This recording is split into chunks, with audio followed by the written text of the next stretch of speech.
know, images coming and different facts, and some of these aren't. But this is the media's fault. It's the media's fault. But that was the point that Ian McEwan was making. He says because we know so little about science, it's an act of faith for us. Yes. So we can't follow the argument. So if we think a scientist does something wrong, then immediately the fake goes. Do you think that's what's underlying some of this? Well, but also everything seems to be falling into classic positions, and unfortunately it does follow right and left. It does follow the usual positions, and those people that share that position in about certain things will share it again. And it's becoming more and more kind of... really cool, because I mean, like, the Tories are very into climate change, for example, at the moment, aren't they? Well, glamorously so, as a kind of slick addition to their repertoire. Yeah. But no, that's true. David Cameron and Zach Goldsmith would take a very different view from Nigel They're one of the prime movers. Yeah, but in terms of the difficulty of really kind of appreciating what it really means in the long run, I think it's become a battle between the usual kind of... Just add one thing. The main problem is that if you have the IPCC, the UN body... The UN Climate Change Panel, saying that the seas are going to go up by 23 inches, and then you have Al Gore saying the seas are going to rise by 20 feet, and they both put the same time period on it, there's going to be confusion and there's going to be cynicism. I was wondering... But how much cynicism, though?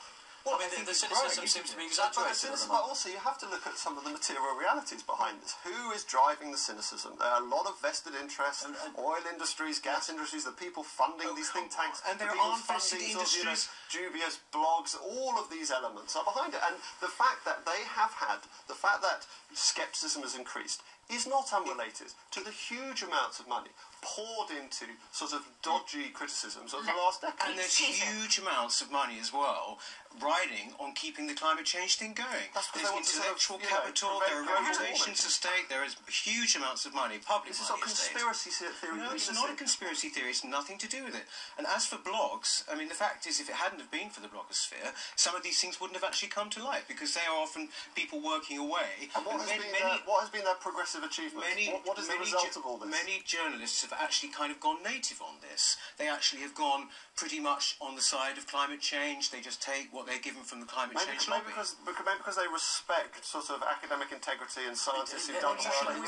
It's a very dangerous thing once you start to get into that unstable thing that you're suggesting that they're doing it for that reason. I mean, it's... No, you should always question. No, I was just saying that I think there is overwhelming evidence that the weather is changing. You can't deny that. So I mean, look at what happened in Haiti. I mean, whether it's man-made or not, that's your point. I wouldn't disagree with you. Sure, and I think it's very hard to tell what is or what isn't, but it is changing. And one thing that I do think is important is that, for example, artists or cultural thinkers working in this area can take us to some of these big issues. The thing about climate change is that it is an enormous issue that takes us back to some really big questions about who we are, how we relate to each other, and how we're going to cope with a changing weather system. And that's where cultural thinkers come in. A discussion that will clearly continue. But coming up now on the review show, the verdict on new film